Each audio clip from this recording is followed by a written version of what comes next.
Olha que a primeira leitura no livro de Ezequiel, a palavra de Deus nos diz, muitas vezes, nós questionamos a Deus e dizendo, o Senhor parece que não está olhando para mim. Está tudo dando errado na minha vida. E aí a palavra questiona, foi a palavra de Deus que não foi suficiente? Ou foi as nossas atitudes que não são atitudes de Deus, atitudes que provêm dos céus? Porque às vezes a gente quer que Deus resolva a vida para a gente, mas a gente também não toma atitudes. E Deus não vai resolver para você problemas que você pode também ajudar a resolver. Não adianta você cruzar os braços e pedir, Senhor, me ajude aí. Porque Deus não vai fazer a graça acontecer assim. E por que eu digo isso? Porque quando a palavra de Deus diz, se um apenas se converter pode salvar a família inteira, é porque tem que ter pelo menos um de fé, de fato, na família. E talvez essa família de fé é você.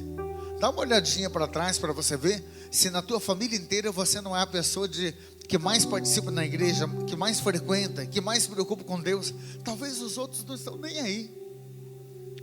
E eu vou dizer para você, filho, mesmo que você não seja uma pessoa lá, aquelas coisas, porque o evangelho diz assim, tem gente que até faz birra com Deus, né? Deus chama e diz, eu não vou, mas depois acaba indo. Quantas vezes você negou a Deus? Quantas vezes, através das suas atitudes, você não fez o que Deus queria? Mas está aqui, não está? Está fazendo o cerco, não está? Então quer dizer, talvez você está voltando atrás, está no caminho de Deus. E quando a gente prepara, por exemplo, uma vela como essa, para acender em casa, para levar a luz de Cristo, quando a gente diz que tem que participar dos 7 dias, tem que perseverar, isso não é por acaso. Isso a gente chama de atitudes de fé. Olha a primeira leitura de Ezequiel. Não adianta dizer o Senhor não resolve as coisas para mim se você não toma atitude de fé. Quem já acendeu essa vela ontem em casa, como a minha está acesa lá, na minha casa paroquial? Quem já acendeu, está fazendo essa oração todos os dias? Não se esqueça, não é só você que merece o céu, mas tem gente que você ama, que eu tenho certeza que você também quer levar para lá. Santo Agostinho chega a dizer assim, qual inferno é pior? É ir para o céu sozinho ou ir para o inferno com a família toda? Qual inferno é pior? Você preferia viver no céu sozinho ou preferia ir para o inferno, mas com a família toda? Às vezes a gente não sabe nem responder, porque eu mesmo não sei. Para o céu sozinho, eu digo para vocês que eu não quero. Ir para o céu sozinho não é o meu sonho. É levar as pessoas que eu amo para lá. Pode ser que a paróquia Anjo da Guarda não vai estar em peso lá. Pode ser que as pessoas que participam dos meus retiros, que ouvem meus programas de rádio e TV, talvez não vão estar lá. Mas a minha família, por Deus do céu, é o meu alvo principal. A minha mãe, o meu pai, meus irmãos. Você, né, pai e mãe, não vai querer levar os filhos para lá? Imagina que desespero chegar lá procurando os filhos e não acha. Se você já acendeu por você, mãe, acenda por aquela pessoa que você ama.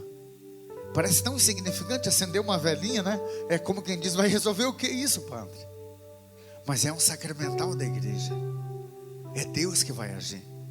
Tem mãe que diz assim, padre, quanto mais eu falo, pior está ficando. Então, para de falar. Se quanto mais você fala, pior está ficando, para de falar. Começa só a tomar atitudes de fé, conforme a palavra de Deus nos pede. Quem toma posse dessa graça e já tem até uma velinha para levar para alguém, diga comigo, graças a Deus. Graças a Deus. Quero lembrar você que não tem essa vela ainda, que nós vamos ungir com óleo de bálsamo no final dessa Santa Missa, um óleo exorcizado. Lá atrás, na livraria, você vai levar. Você vai escolher uma pessoa hoje que você quer levar. Eu sei que você quer salvar o mundo, mas escolha pelo menos as pessoas mais próximas. Hoje, alguém você vai receber de presente. Quem não levou para casa ainda, leve para você primeiro. Não fique levando para os outros sem levar para você. Você não ajuda ninguém se você não se ajudar. Mas hoje alguém vai receber uma vela dessa, porque essa palavra está dizendo que você precisa tomar atitudes de fé. Boa noite. Boa noite. Tá tudo bem? Sim. Que bom, né? Quem trouxe a Bíblia? Carta de São Paulo aos Filipenses, capítulo 2, versículo 9. Filipenses capítulo 2, versículo 9. Essa é a palavra que Deus me deu quando eu orava por vocês. Antes de vir para aqui, eu orei por vocês. Vários dias orando por vocês. Mas você nem me conhece, Edson. Você não sabe quem eu sou, você não sabe o que eu vivo. Quando me foi feito o convite, quando a Marli me ligou, me convidando para estar com vocês aqui, e quando foi definido que seria essa noite, eu comecei a rezar: Senhor, por todos aqueles que lá estarão. E se tem alguém que não quer ir, Senhor, leva. Ainda que seja de má vontade. E eu sei que tem gente aqui de má vontade. Porque Deus colocou no meu coração que nessa noite teriam pessoas que não queriam estar aqui. Foram convidadas. Alguém insistiu. Inclusive tem gente aqui que está com vontade de sair. E é engraçado porque você não vai sair em nome de Jesus.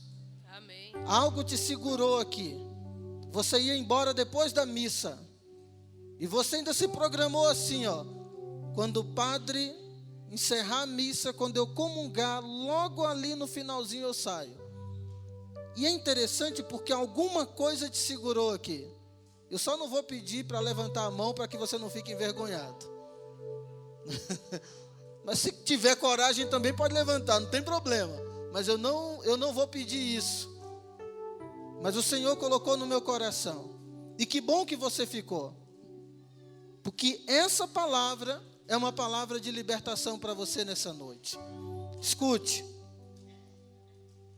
Por isso, Deus o exaltou soberanamente. Exaltou quem? Jesus. Diga comigo, exaltou Jesus. Exaltou Jesus. Então vamos lá. Por isso Deus o exaltou Jesus soberanamente.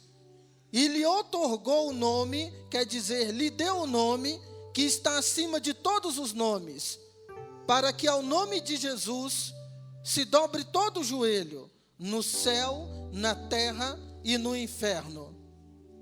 E toda língua confesse para a glória de Deus Pai que Jesus Cristo é o Senhor. Eu falo e você repete. Para que ao nome de Jesus, Para que o nome de Jesus se dobre todo o joelho, se dobre todo o joelho no céu, na terra e até no inferno. e até no inferno. E toda língua proclame, E toda língua proclame para a glória do Pai, para a glória do Pai que Jesus Cristo é o Senhor. que Jesus Cristo é o Senhor. Meus irmãos, eu fiquei muito feliz com essa palavra, sabe, Marli? Quando Deus me deu, porque quando o tema dessa noite é derrubando as muralhas dos vícios. E a palavra está dizendo que diante do nome de Jesus se dobre todo o joelho, no céu, na terra e até no inferno, e toda língua proclame que Jesus Cristo é o Senhor. Ele é o Senhor.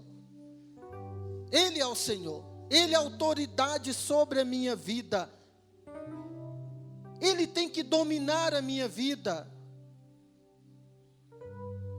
Se durante a minha vida eu tenho que ter alguma dependência, essa dependência é unicamente de Deus.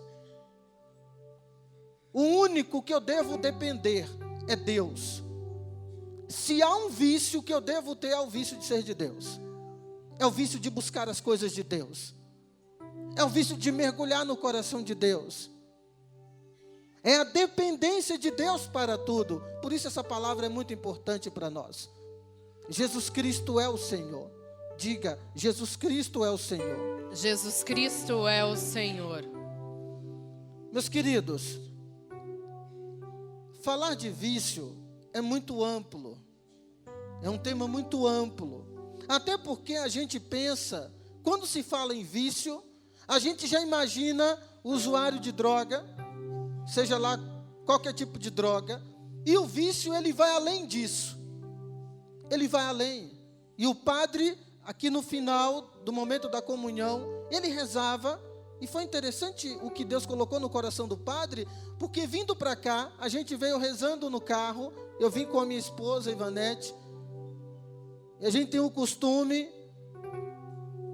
de sempre sair rezando, até quando não vai pregar. Se vai no mercado, a gente vai rezando. E Deus colocava no meu coração pessoas dependentes afetivamente. Mas não vou falar sobre isso já. Voltando. Vício, ele vai além. Ele vai muito além. Para a gente entender o que é vício, e para entender como superar vício, que não é fácil,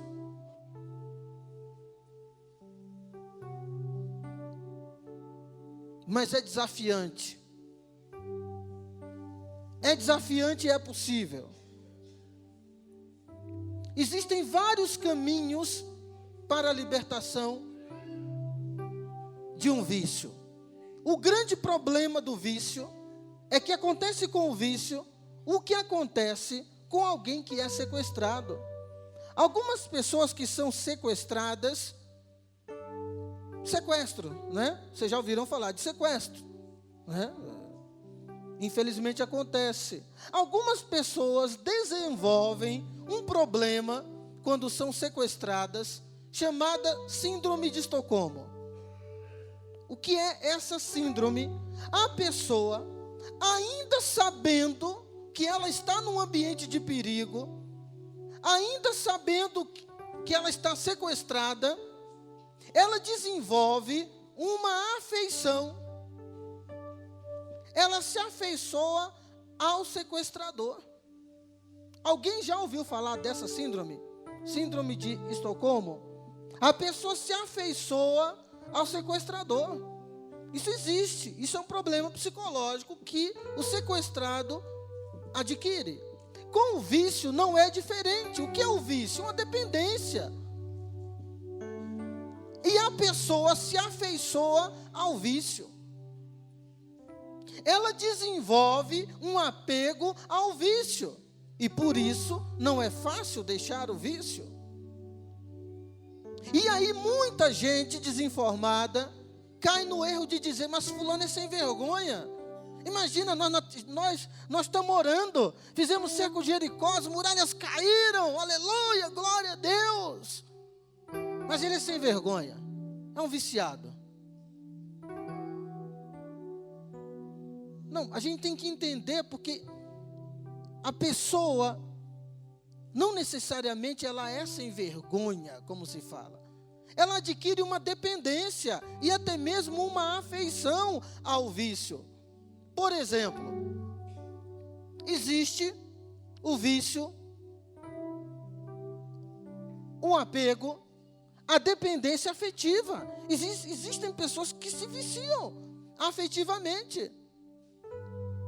E não por acaso, pessoas assim até matam aquele que diz que ama. A pessoa se torna dependente afetivamente. Ela não consegue se desvincular daquela pessoa. Ela não consegue se livrar do pensamento fixo. Ela não consegue abandonar a ideia de ter aquela pessoa. É um vício. E o duro é que a pessoa, quando se torna dependente afetivamente, ela se humilha, ela deixa de viver, ela perde o sentido da vida dela, ela perde a autoestima. Tudo que ela faz é pensando em outra pessoa. Ela se torna escrava. A palavra é essa, escrava. Se torna dependente do outro. Isso é um vício. Ora, existe a pessoa que desenvolve o vício na sexualidade. Existem pessoas, e tem gente da igreja que não gosta que se toque nesse assunto, e a gente tem que tocar nesse assunto, porque isso é um assunto sério. Existem homens e mulheres, por exemplo, que desenvolvem o vício da masturbação, e é um vício, homens casados, mulheres casadas. A pessoa tem lá o seu casamento, tem o seu marido, tem a sua mulher, e ela tem um vício da masturbação, por exemplo. Ela não se satisfaz, ela não se contenta. Me desculpe, eu sei que tem gente que fica até envergonhada em ouvir isso, mas isso é realidade, gente, isso é uma realidade dura. E a pessoa sofre, o casamento sofre, o relacionamento sofre, porque a masturbação, ela leva a pessoa sempre a um vazio muito grande. Leva a pessoa a uma vergonha.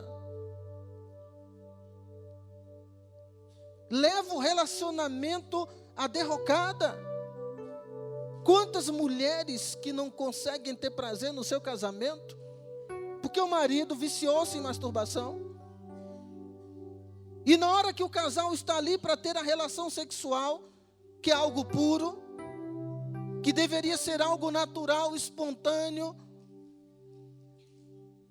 algo repleto de amor, o que acontece? Só um se satisfaz, e mal satisfeito. E para a mulher se torna muito mais difícil. Por que tem muito casamento que se acaba? Também por isso. E aqueles que adquirem o vício de adulterar, vira um vício. A pessoa adultera uma vez, e ela vai, e ela adultera 2, 3, e ela se vicia. Alguém poderia, mas é um safado, sem vergonha, não tem jeito. Não, ela adquiriu literalmente um vício. Ela não se desvencilha daquilo. E aí a palavra não se cumpre. Diante do nome de Jesus se dobre todo o joelho no céu, na terra e no inferno, e toda língua confesse Jesus Cristo é o Senhor. O que falar do vício do cigarro? Alguém poderia dizer para mim, olha, mas eu compro cigarro com meu dinheiro, o problema é meu. Esse é um sintoma da pessoa viciada. Um dos primeiros sintomas da pessoa viciada. Na minha vida mando eu estou tendo o controle, eu paro quando eu quero. Inclusive, semana passada, fiquei 2 dias sem fumar. Mentira! Até ficou, mas voltou. A gente não precisa insistir em falar sobre o cigarro, querido. E me desculpe falar assim tão claro. Está aí as propagandas, o Ministério da Saúde adverte, fumar é prejudicial à saúde, fumar causa câncer, fumar causa impotência sexual, fumar causa isso, fumar causa aquilo. Será que os homens me ouviram? Fumar causa impotência sexual? Meu Deus. Queria uma dependência. O que não falar do vício da bebida? E é interessante, porque uma das coisas que Deus colocou no meu coração, que eu trouxesse aqui, era sobre as vozes interiores. O que não falar do vício da droga, por exemplo, pessoa que se vicia, e é interessante como o vício, ele vai arrastando a pessoa. A pessoa sempre diz que ela está tendo controle. Não, eu uso esse negócio aqui, isso aqui é fraco. As vozes interiores, elas nos traem. O que as vozes interiores, elas nos dizem? Por exemplo, a pessoa é viciada na bebida. Eu vou dar um exemplo bem simples. Aquela voz interior, ela vem e diz assim: você teve uma semana difícil. Você também é filho de Deus. Sempre que você toma uma bebidinha, você relaxa. Que mal tem você tomar uma bebidinha? Uma bebidinha não vai fazer mal nenhum. As vozes interiores. Existem vozes, e não venha para mim dizer que eu não estou aqui falando de assombração, tá? Estou falando da sua voz interior. Por quê? O que o padre rezou aqui no final, depois da comunhão? O padre rezava sobre a dependência, e o padre dizia sobre o vazio. Todo vício entra onde existe o vazio. E é nesse vazio que aquela voz se levanta. E ela diz: que mal que tem você tomar uma bebidinha? Olha a sua semana como foi complicada. Relaxe um pouco. e você começa a conversar com aquela voz. Isso vale para o cigarro. Quantas pessoas que fumam que dizem: o cigarro me acalma, o cigarro me relaxa. E aí quando eu tomo um cafezinho é uma beleza, é o casamento perfeito. Você está dialogando com aquela voz interior. O pior erro é quando a gente diz assim. O pior erro é quando a gente aceita a primeira vez e quando a gente diz que será a última. Eu escutei, eu não vou falar o nome, é uma pessoa conhecida no Paraná. Estávamos conversando sobre política. Eu não vou falar o nome porque é uma pessoa ligada à política. Alguém vai cair na tentação de dizer que eu estou fazendo política, né? Então, essa pessoa, que é um político conhecido e que não é corrupto, porque nem todo político é corrupto, esse político disse para mim uma coisa que me chamou muita atenção. Eu perguntei para ele: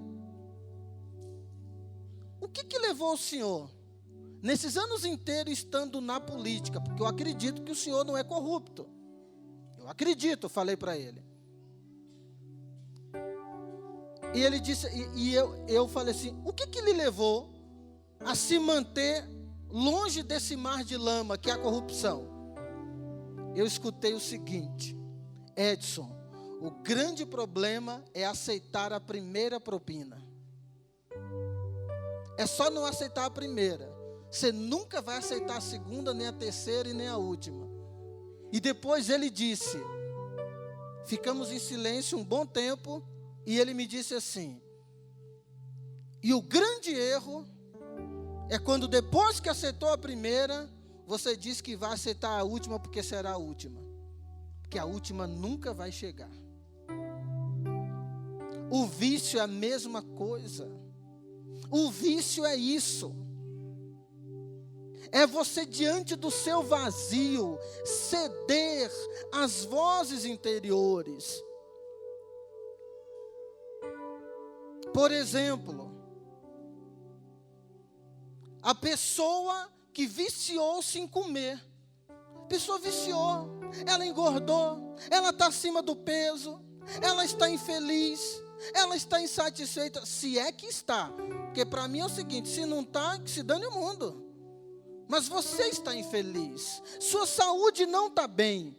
Aquela voz interior vem e diz assim: coma um pedaço de bolo. Você sofreu a semana inteira com essa dieta. Você merece inclusive um prêmio, porque você conseguiu a semana inteira não ficar dando aquelas beliscadinhas fora do horário. A voz interior. E é nessa hora que a pessoa cede ao vício. É nessa hora que Jesus Cristo não consegue ser o Senhor da nossa vida. O vício é isso. E nessa noite o Senhor está falando: cuidado com as vozes interiores. Tá bom, e o que eu faço? Pede ajuda. Um santo remédio para anular as forças das vozes interiores é a oração. É a oração, porque Deus fala no nosso interior. O primeiro remédio, o maior remédio é a oração. E aí entra uma grande armadilha. O inimigo coloca no seu coração: imagina se você vai ficar falando com Deus essas coisas. Olha que vergonha você falar para Deus que está se masturbando. Bobão, né? E Deus não está vendo? E Deus não está vendo quando você está fazendo escondido? Que é pior ainda, Deus está vendo. Será que Deus não está vendo aquele cigarro de maconha, aquela cocaína? Será que Deus não está vendo aquela garrafa de cachaça, aquele copo de cachaça? Deus não está vendo aquele cigarro? Será que Deus não está vendo que você está dependente daquela pessoa? Dependente afetivamente? Será que Deus não está vendo os seus vícios? Claro que está. Mas a tentação de... Gente, eu estou contando aqui, sabe o quê? O relato de um rapaz que conversava comigo. ele me dizia que o vício de masturbação nele era tão grande, que quando ele ia rezar, uma voz dizia: você não tem vergonha de falar isso para Deus? E ele não tinha força para rezar. E por isso a voz de Deus não falava no coração dele. Isso vale para todo e qualquer vício. As vozes se levantam. As vozes se levantam, dizendo: imagina que coisa vergonhosa. Outro problema, a gente não busca ajuda. A gente não busca ajuda. A gente acha que vai vencer. E é interessante que um dos sintomas da pessoa viciada, escute isso, faz um teste com você. O viciado, quando alguém fala do vício, ele se irrita. Ainda que não fale com ele, se ele escuta o que eu estou falando, ele fica irritado. Esse cara não sabe de nada, está falando besteira, ele não está no meu coração, eu estou vencendo. O viciado sempre se irrita. Será que você está irritado com o que eu estou falando? O viciado sempre fica irritado. Ele não busca ajuda. E ele diz: eu vou vencer. Eu vou vencer. E quando o viciado vai na igreja, ele diz: Deus vai me ajudar. Deus vai me ajudar, não preciso de ninguém. Eu e Deus iremos vencer. E será que Deus não deixou os médicos? Não seria bíblico? O livro do Eclesiástico diz: Deus deixou os médicos e um dia cairás nas mãos deles. Eu já caí nas mãos dos médicos. Alguém já caiu nas mãos dos médicos? Gente, Deus cura câncer? Por exemplo, Deus cura câncer? Sim ou não? Instantaneamente? Alguém já viu uma cura de câncer instantânea, um milagre? Eu já. Só que eu já vi também as pessoas caírem nas mãos dos médicos. Eu caí há 3 anos atrás. Eu tive um tumor na tireoide, do tamanho de uma laranja. Fiz uma cirurgia de 6 horas e meia. E o milagre foi remédio, foi médico e tratamento e cirurgia. Estou curadinho. Eu ia voltar da cirurgia mudo, porque ia ter que tirar as minhas cordas vocais. Estou aqui falando para vocês. É milagre. É milagre. Isso é milagre. Mas Deus usou dos médicos. No vício é a mesma coisa. Existem pessoas que podem ajudar você. Existe tratamento. Existe psicólogo, e graças a Deus que existe. Existem pessoas que podem acompanhar você. E antes de encerrar, eu quero dar um depoimento terrível aqui de uma pessoa. Eu acompanhei um caso que eu só acreditei porque foi comigo e a pessoa falou comigo. Eu não sabia que o que eu vou contar aqui existia. Eu fui procurado por uma pessoa em um determinado lugar. Pode ter sido homem, pode ter sido mulher. É um caso verídico, só não vou dizer detalhes. E acredite, essa pessoa me procurou porque ela tinha o vício de mentir. Gente, eu não sabia que isso existia. E foi muito sofrido ouvir aquela pessoa. Sofrido por ela, não por mim. A pessoa me dizia assim: Edson, o meu problema é que eu acredito naquilo que eu falo. Eu crio uma história e eu acredito. Eu me convenço. E quando eu conto como uma verdade. Gente, isso é terrível. E eu falei para essa pessoa: mas como que você chegou nesse ponto? Preste atenção, é aí que entra. Como que você chegou nesse ponto? Ele disse: comecei com mentirinhas. Oh, sabe quando a gente fala: ai, foi uma mentirinha. Um dia desse teve uma criatura que falou para mim: foi uma mentirinha santa. A pessoa me disse: Edson, eu comecei com mentirinhas. Eu falei: tá, mas por que você contava mentirinhas? porque eu queria ser reconhecido. E foi lindo ouvir, porque aquela pessoa, ela conseguiu a libertação dela porque ela reconheceu. Ela tocou na ferida. Gente, tem que ter muita coragem para me contar o que aquela pessoa me contou. E aquela pessoa, ela foi me contando detalhes. Ele disse, olha, às vezes eu chegava em determinado lugar e eu queria ser igual a algumas pessoas. Aí eu contava uma mentirinha. Eu falava, nossa, eu estou fazendo isso, coisas mínimas. Sabe aquela mentirinha? Sabe aquela mentira que não prejudica ninguém? Apesar de cabeça para baixo eu entendi. A Marli está me dando nota 10 pela pregação aqui. Obrigado, Marli. Sabia que estava... Sabe aquela mentira que não vai prejudicar ninguém? Que você fala assim, caramba, isso não está prejudicando ninguém. Ele começou dessa forma. Ele começou dizendo uma mentirinha aqui, uma mentirinha ali. As pessoas começaram a valorizá-lo. O ego dele se inflamou. Ele foi se tornando alguém respeitado. Só que, gente, chegou num ponto que nem o sujeito aguentava mais. A família não aguentava mais. A esposa pediu separação, porque era muita mentira, era muita historinha. Os filhos ficaram envergonhados. Vocês estão percebendo o que um vício faz? Eu estou falando do vício da mentira, meu querido, mas coloca isso em tudo que é coisa na sua vida. Outros vícios, dependências afetivas, vícios na sexualidade, vícios pornográficos. Eu ontem estava pregando na Fazenda Rio Grande, estava pregando um retiro. E eu dizia para os homens, se o teu olhar está te traindo, se o teu olhar está te levando a pecado, porque o homem é levado pelo olhar. O homem é levado pelo olhar, e não adianta você vir me dizer que não é porque eu sou homem, viu? E muito homem.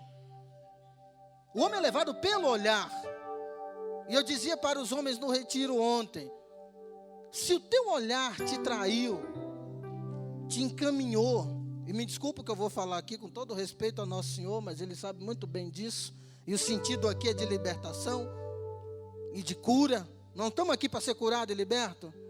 Então, se o teu olhar, isso vale para homem e para mulher também, mas especialmente para os homens, se o teu olhar está levando você a olhar para alguma bunda aí na rua, na hora você lembre da bunda da sua mulher, porque para dela você pode olhar. Ela é a sua esposa. A libertação começa por passos de coragem. Passos de coragem. Passos de valentia. Passos de luta. Se o teu vício for o cigarro, for a bebida, uma droga, você está aí dependente. Se o teu vício é a pornografia, seja lá o que for, a mentira, vício de falar dos outros. Gente, tem gente que tem comichão na língua. Eu escutei isso de uma pessoa faz pouco tempo. Ela me disse, Edson, ora por mim, me dá comichão na língua. Foi essa frase. Eu sinto comichão, e quando eu vejo, eu estou falando dos outros. E ela me dizia, eu sei que está errado, mas eu quero me livrar disso, porque eu não consegui. São vícios, gente. São vícios que não cabem. O que fazer em um caso desse? Ajuda, busca ajuda. Não é só buscar oração. Ajuda que eu digo não é só oração. É desabafar com alguém. É você ter alguém de confiança. Pedir ajuda. Pedir ajuda. Eu sou muito reclamão. Eu sou chato. Eu reclamo de tudo. Até de mim mesmo eu reclamo de mim. Eu consigo reclamar de mim. E chegou um momento da minha vida que nem eu me aguentava. E até hoje eu luto. Eu luto contra a reclamação. Reclamo muito, reclamo de mim, reclamo de horário, reclamo de atraso, reclamo se chegou cedo. É uma libertação. Mudei. Olha, bastante. Quem me conheceu uns anos atrás se assusta comigo hoje. Mas eu sinto que ainda devo me libertar. E um dos passos que eu dou é fazendo isso que eu estou fazendo. Falando em público. Porque você terá o direito, no dia que eu reclamar alguma coisa perto de você, você falou, opa, você não falou que está lutando, então pare de reclamar. E eu autorizo as pessoas a falarem para mim, para de reclamar. A libertação, claro, a oração é tudo, mas eu preciso dar passos, amém? Diga comigo, Senhor, nesta noite, essa muralha vai cair. Vai ficando de pé. Eu vou dar passos, Senhor. Passos concretos. Eu vou marchar, Senhor. Como um soldado. Como um guerreiro. E a muralha vai cair. A muralha do vício vai cair. Porque a palavra diz. Que diante do teu nome, Jesus. Todo joelho tem que se dobrar. Ergue a sua mão direita e diz: e nessa noite eu digo, o joelho do vício já está dobrado. Porque Jesus Cristo é o meu Senhor. Antes de Jesus já está aqui, né, na verdade. Mas antes de entrar propriamente dito, através das mãos do Padre, na hóstia consagrada, eu quero te convidar a colocar a mão no seu coração. Fechar os seus olhos, feche os olhos em nome de Jesus. É por você que você faz isso. Quando a gente fecha os olhos, a gente abre o coração. E em 2 minutos eu quero te convidar a derramar o teu coração num desabafo para o Senhor. Desabafa agora com tuas palavras os teus vícios. Vai falando, Senhor. Sim, Senhor, Jesus, o meu vício é esse, eu te o meu vício é entrego, aquele. Senhor Solta a voz. Sim. Vai dizendo: Jesus, eis aqui os meus vícios. Eis aqui esse vício. Fala o nome, vai dizendo: Jesus, me liberta nessa noite. Arranca de mim todo e qualquer vício. Arranca as manias, a dependência. Senhor Jesus, arranca de mim o que me escraviza. Vai falando, gente, vai falando os nomes, vai entregando. Jesus quer operar maravilhas na sua vida. Vai dizendo: Senhor, eu coloco a minha vida diante de Ti. Eu abro o meu coração para essa libertação, para que nessa noite a cura total aconteça, Jesus. Eu saia daqui um homem novo, uma mulher nova, Senhor.